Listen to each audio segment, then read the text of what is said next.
जय माँ ब्रह्मचारिणी। आज हम ब्रह्मचारिणी माँ दुर्गा का दूसरा स्वरूप इसके बारे में श्रवण करेंगे। तो चलिए शुरू करते हैं माता ब्रह्मचारिणी के रूप का वर्णन। नवरात्र पर्व के दूसरे दिन माँ ब्रह्मचारिणी की पूजा अर्चना की जाती है। साधक इस दिन अपने मन को माँ के चरणों में लगाते हैं। ब्रह्म का अर्थ है तपस्या और चारिणी यानी आचरण करने वाली। इस प्रकार ब्रह्मचारिणी का अर्थ हुआ तप का आचरण करने वाली ब्रह्मचारिणी माँ दुर्गा का दूसरा स्वरूप। नवरात्रि में दुर्गा पूजन के अवसर पर बहुत ही विधि विधान से माता दुर्गा के 9 रूपों की उपासना की जाती है। आइए जानते हैं दूसरी देवी ब्रह्मचारिणी के बारे में। भगवान शंकर को पति रूप में प्राप्त करने के लिए घोर तपस्या की थी। इस कठिन तपस्या के कारण इस देवी को तपचारिणी अर्थात ब्रह्मचारिणी नाम से अभिहित किया है। माँ दुर्गा की नवशक्ति का दूसरा रूप ब्रह्मचारिणी का है। यहाँ ब्रह्म का अर्थ तपस्या से है। माँ दुर्गा का यह स्वरूप भक्तों और सिद्धों को अनंत फल देने वाला है। इनकी उपासना से तप, त्याग, वैराग्य, सदाचार और संयम की वृद्धि होती है। ब्रह्मचारिणी का अर्थ तप की चारिणी यानी तप का आचरण करने वाली देवी का यह रूप पूर्ण ज्योतिर्मय और अत्यंत भव्य है। इस देवी के दाएं हाथ में जप की माला और बाएं हाथ में कमंडल धारण किए हुए है।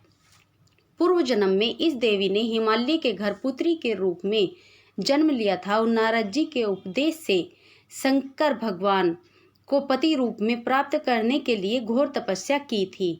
इस कठिन तपस्या के कारण इन्हें तपचारिणी अर्थात ब्रह्मचारिणी नाम से अभिहित किया गया। 1000 वर्ष तक इन्होंने केवल फल फूल खाकर बिताए और 100 वर्षों तक केवल जमीन पर रहकर शाक पर निर्वाह किया। कुछ दिनों तक कठिन उपवास रखे और खुले आकाश के नीचे वर्षा और धूप के घोर कष्ट सहे। 3000 वर्षों तक टूटे हुए बिल्व पत्र खाए और भगवान शंकर की आराधना करती रही। इसके बाद तो उन्होंने सूखे बिल्व पत्र खाना भी छोड़ दिए। कई हजार वर्षों तक निर्जल और निराहार रहकर तपस्या करती रही। पत्तों को खाना छोड़ देने के कारण ही इनका नाम अपर्णा नाम पड़ गया। कठिन तपस्या के कारण देवी का शरीर एकदम क्षीण हो गया। देवता, ऋषि, सिद्धगण, मुनि सभी ने ब्रह्मचारिणी की तपस्या को अद्भुतपूर्व पुण्य कृत्य बताया, सराहना की और कहा, हे देवी, आज तक किसी ने इस तरह की कठोर तपस्या नहीं की।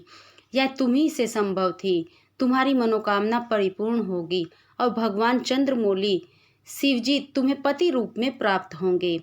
अब तपस्या छोड़कर घर लौट जाओ। जल्द ही तुम्हारे पिता तुम्हें बुलाने आ रहे हैं। माँ ब्रह्मचारिणी देवी की कृपा से सर्व सिद्धि प्राप्त होती है। दुर्गा पूजन के दूसरे दिन देवी के इस स्वरूप की उपासना की जाती है। इस देवी की कथा का सार यह है कि जीवन के कठिन संघर्षों में भी मन विचलित नहीं होना चाहिए।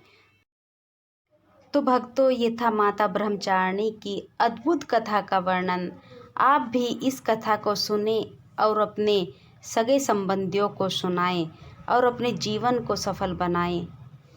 तो मिलते हैं एक नई कहानी के साथ। जय माँ ब्रह्मचारिणी।